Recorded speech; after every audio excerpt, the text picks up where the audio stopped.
We'll do one more and then we'll stop, ठीक है? ये लंबा कर्मयोग बहुत लंबा अध्याय है वैसे अदरवाइज।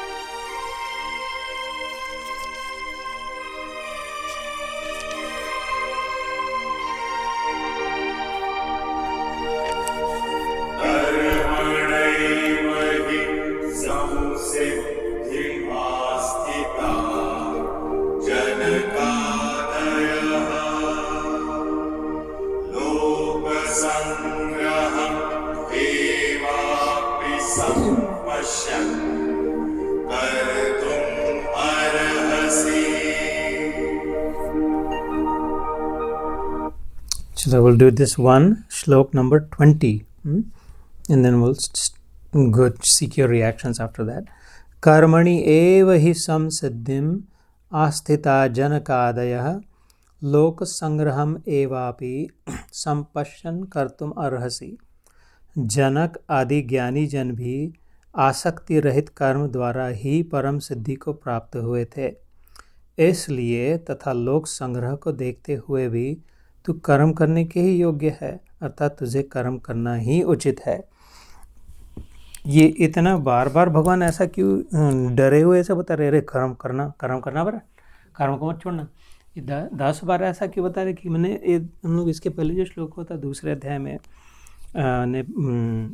कर्मण्येवाधिकारस्ते माँ फलेषु कदाचन, ना माँ कर्म फल हेतुर्भुर्माते संगोस्तु अकर्मणि।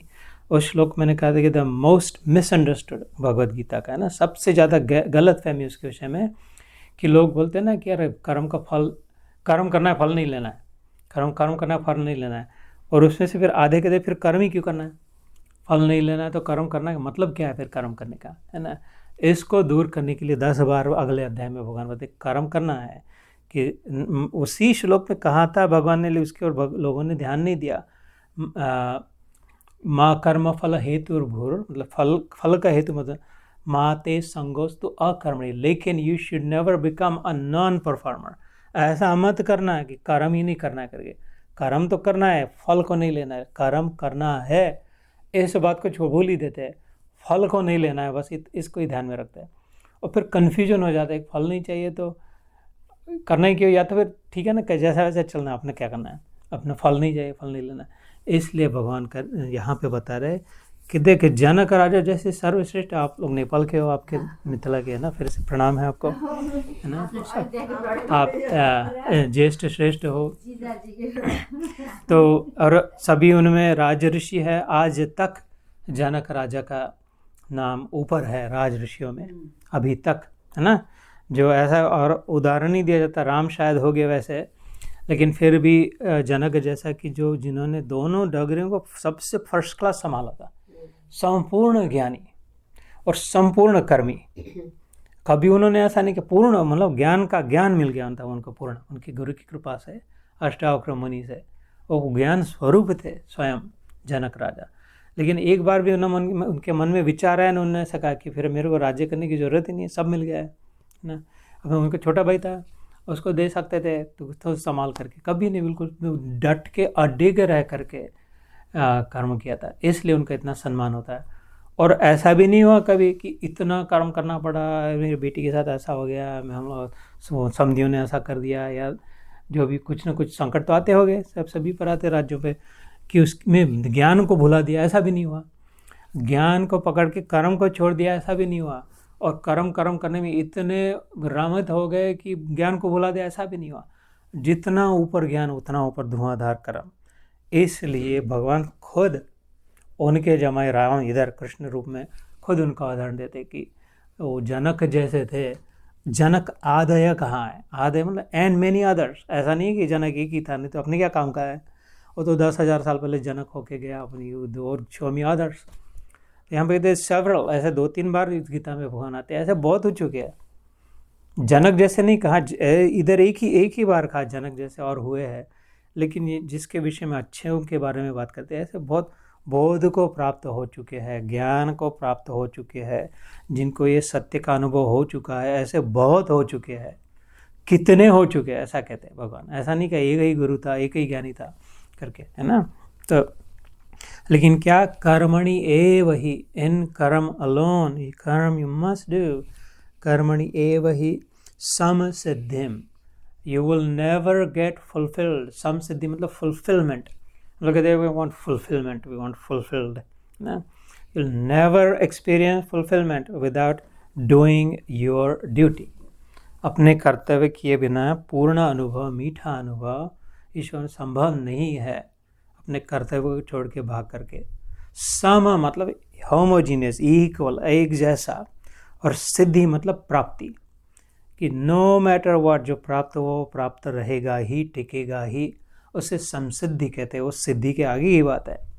समसिद्धिम कर्मणि एव हि समसिद्धिम आस्थितः। आस्था मतलब दोज हु बिलीव्ड। आस्था का अर्थ होता है ना कि अपनी आस्था मतलब अपनी इंक्लिनेशन है। जैसे जनक की इसमें आस्था थी, जब उनके गुरु ने उनको बताया कि नहीं तू, उन्होंने बात बताई थी ना, ये ज्ञान देने के बाद जनक राजा ओवरवेल्म्ड हो गए थे। उनको जब आत्म साक्षात्कार हुआ, घोड़े की रकाब में परिवर्तन लग, यदि देहम पृथक कृत्य चित्त तिष्ठाम में विश्रुति, ये अष्टावक्र गीता का श्लोक है। जिस अष्टावक्र मुनि ने कहा कि अपने देह को अलग कर तू, यदि देहम पृथक कृत्य चित्त विश्राम में तिष्ठति, और वो देह को छोड़ के जो तू बाकी है चित्त, उसमें जब तू विश्राम पाएगा, अभी देह में हो लग रहा है ना, उसको अलग कर, पृथक कर कृत्य, देह में उस जो बाकी बचेगा उसमें जब तू विश्राम पाएगा तब तेरे को अपना बोध होगा।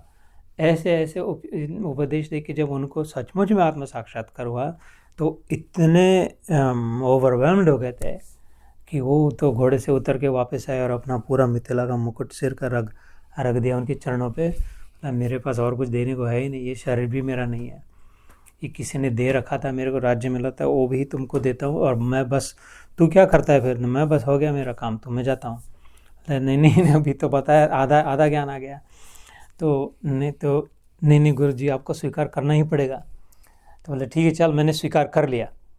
जनक को बोला छुट्टी होगी अपना, अच्छा हो गया, अब राज्य भी नहीं रहा, अब तेरे गुरु की आज्ञा ये है, फिर से उसके सिर पे मुकुट रखा कि अब मेरा हो गया, मेरा राज्य समझ के तू राज्य कर। अष्टावक्र मुनि ने कहा मैं तो ब्राह्मण हूँ, मेरे को राज्य से क्या करना है ना, चाहिए तो वैसे ही।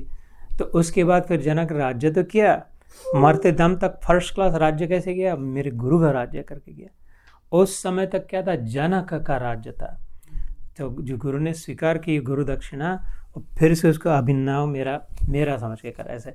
ऐसे जब हमारे जीवन में होगी, आज तक मेरा मेरा मेरा करते थे, मेरा बेटा, मेरा घर, मेरी गाड़ी, मेरा जॉब, मेरा, अब आज ऐसा हो जाए, अच्छा दिन है कि अर्पण किया और भगवान ने वापस सिर पे रख दिया मुकुट की, आज अब मेरा बेटा है करके, भगवान का बेटा है करके कर, भगवान का जॉब है करके कर, भगवान की गाड़ी बन के चला, भगवान का रिश्तेदार ऐसे।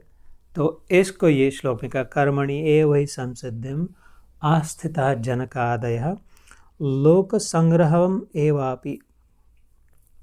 और जो तेरे इर्द गिर्द है वो भी तो ऐसे ही तेरे रोल मॉडल बन के गलत रोल मॉडल हो जाएगा। बोलेंगे इनको तो ज्ञान हो गया, इनको तो सब ज्ञान ही बोलते हैं, तो चले गए, अपने को भी जाना चाहिए, अपने को भी ज्ञान हो गया। ऐसे लोग सब तितर बितर हो जाएगा, संसार मतलब समाज नष्ट हो जाएगा। इसलिए इसके उल्टा करना चाहिए। जो ज्ञानी होते हैं, ज्ञान मिलता है, उल्टा करके और बीच में बैठ जाते। कैसे, कबीरा खड़ा बाजार में, सबकी मांगे खैर, ना किसी से दोस्ती ना किसी से बैर। उल्टा जाके बाजार में बैठ गया और कबीर जी अपने झोपड़े से निकल के इधर ही नहीं बैठे रहे कि नहीं लोग ना। तो पान फूल छेड़े नहीं, बैठे बगीचा माही, साधन को ऐसा चाहिए दुखाए दुखावे नहीं। जो साधु पुरुष है, साध्वी है, साधुन को ऐसा चाहिए दुखाए दुखावे नहीं। पान फूल छेड़े नहीं, बैठे बगीचा माही। पान नहीं चाहिए, फूल नहीं चाहिए, तो बगीचे में क्या करना है, नहीं बैठा उधर ही रहे, लेकिन छेड़छाड़ मत कर, ऐसे है ना। ऐसे प्रकार से तो फिर से कर्मणीय वही संसिद्धिम आस्थिता जनकादयः लोक संग्रहम एवापि संपश्चन कर्तुम अर्हसि। अर्हसि मतलब you are worthy of, you must, you deserve to, कि ये बराबर कर्म करने के योग्य है, ये कर्म तेरे योग्य है और तू इस कर्म के योग्य है। ये महाभारत का युद्ध अर्जुन के योग्य था, वो चिल्लर चुटपुट युद्ध वाला योद्धा नहीं था, he was the greatest warrior. उसके लिए ग्रेटेस्ट बैटल उसके सामने था। सो अर्जुन के योग्य युद्ध था और युद्ध के योग्य अर्जुन था, है ना। इतने बड़े बड़े रथी, महारथी, अतिरथी थे, है ना। खाली सैनिक होते हैं, जिनके पास रथ होता है उनके पास, उनको रथी कहते हैं। और जिनके रथ को खाली एक घोड़ा नहीं है, वो मल्टीपल घोड़े, उनको महारथी कहते थे। और जिनके रथ में घोड़े नहीं, कोई हाथी, वो जो उनको अतिरथी कहते थे। तो यहाँ पे सैनिक ही खाली नहीं थे, रथी थे, महारथी थे, अतिरथी थे। ऐसे युद्ध के योग्य अर्जुन थे। ऐसे ही हम जिस कर्म में लगे हैं वो हमारे लायक है और हम उस कर्म के लायक है, इस भावना से जो करे तो वो जनक राजा जैसे हो जाए। तो we will stop here today and then we will receive some of your reactions also, and then